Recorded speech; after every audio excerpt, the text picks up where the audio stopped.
Good morning, Parkland. Happy Halloween. Can you believe that October is over already? Today will be sunny and 60 degrees. Perfect trick-or-treating weather. Please stand for the Pledge of Allegiance. I pledge allegiance to the flag of the United States of America and to the republic for which it stands, one nation, under God, indivisible, with liberty and justice for all. Today's science fact of the day actually has to do with an alien invasion. Aliens invaded the United States almost 78 years ago, and people freaked out. Here's Andrew to tell us more about it. Well, Panthers, yesterday marked an anniversary of sorts in science fiction. Writer and actor Orson Welles scared the entire nation with his 1938 broadcast of the sci-fi radio drama War of the Worlds, a realistic sounding and fake dramatization of a Martian invasion of Earth. The Mercury Theater Company decided to update H.G. Wells' 19th century science fiction novel War of the Worlds for national radio.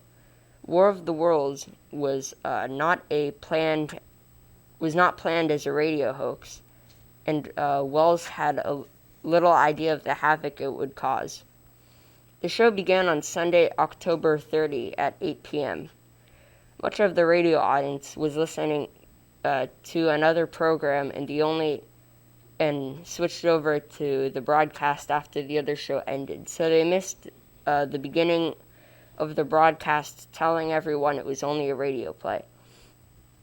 Since they hadn't heard the beginning, the radio audience believed the broadcast, and panic ensued. As many as 1 million radio listeners believed that a real Martian invasion was underway. Panic broke out across the country. When news of the real-life panic leaked into the CBS studio, Wells went on the air himself to remind listeners that it was just fiction. So remember, Panthers, check the facts and science before you buy into drama. Here's a little more info about this historic broadcast.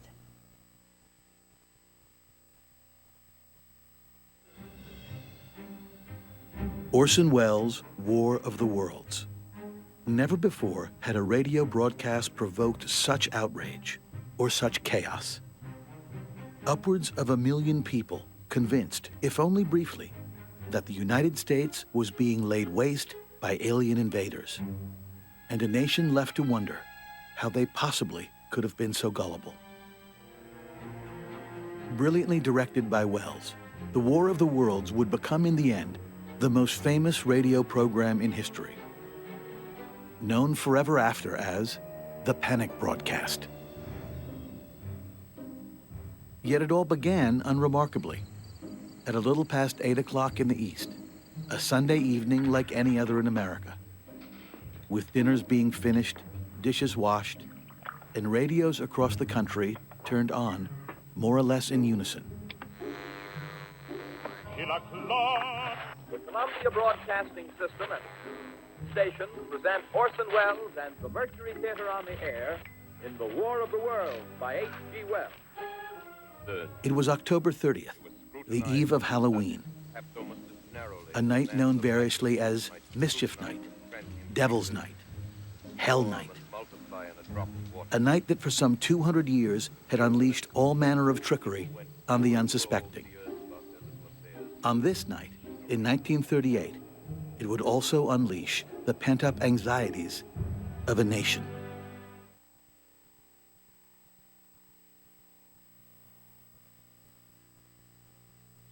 Now it's time for some Parkland news.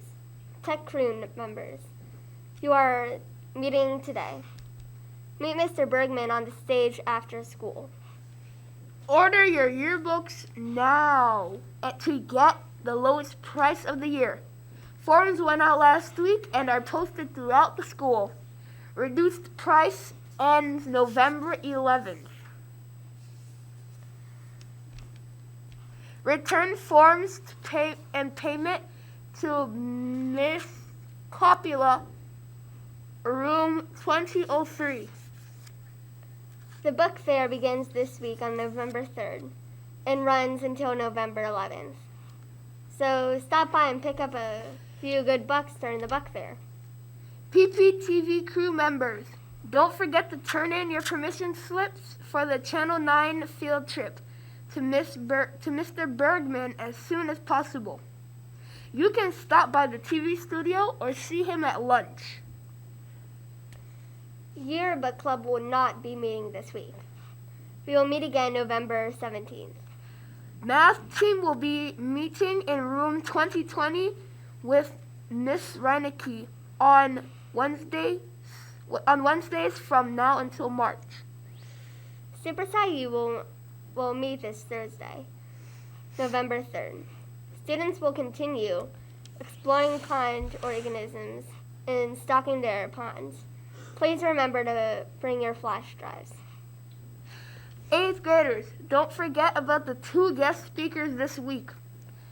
Today, NASA's Kristen Weaver during lunch in the Media Center, and tomorrow, the Civil Air Patrol's Lieutenant Colonel Robert Terry in room 1314.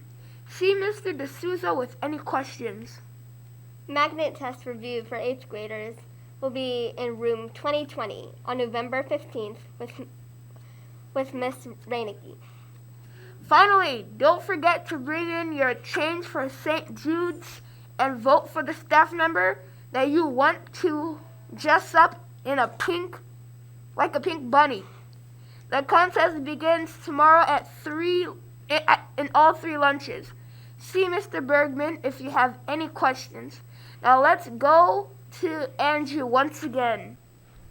Hey Panthers, it's Halloween, so let's talk about zombies. A zombie is an undead being created through the reanimation of a human corpse. Zombies are most commonly found in our backyards if you know where to look. The term comes from a Haitian folklore where a zombie is a dead body reanimated through various methods, most commonly magic. Modern depictions of zombies do not necessarily involve magic, but often invoke the science, fictional methods such as radiation, mental diseases, viruses, or scientific accidents. They are often hungry for human flesh and brains. Zombie sightings have increased in the recent years, and in 2004, zombies actually invaded the field at Parkland. They attacked the cross-country team. There was footage once, but unfortunately it has been lost or stolen because someone doesn't want you to know the truth. So happy Halloween, and watch out for zombies tonight. Now let's wish these students a happy birthday. Happy birthday to you. Happy birthday, happy birthday, happy birthday to you.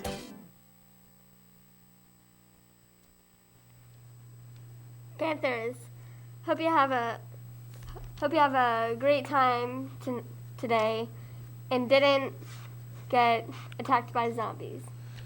But if you do, wait, what? They're saying they found the footage of the zombies at Parkland. Well, we'll leave you with that footage. Bye.